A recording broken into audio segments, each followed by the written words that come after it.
The only excitement in their lives comes in high summer when the marula trees are in full fruit. At first, the marulas are very tasty and hard to get at. You have to be either agile or strong to get your share.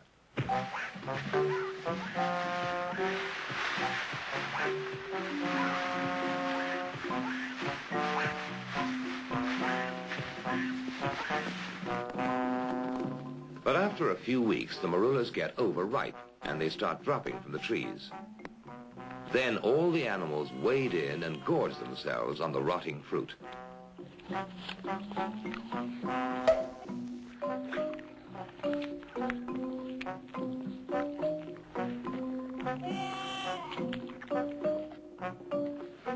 It starts fermenting in their tummies and turns into a very potent brew.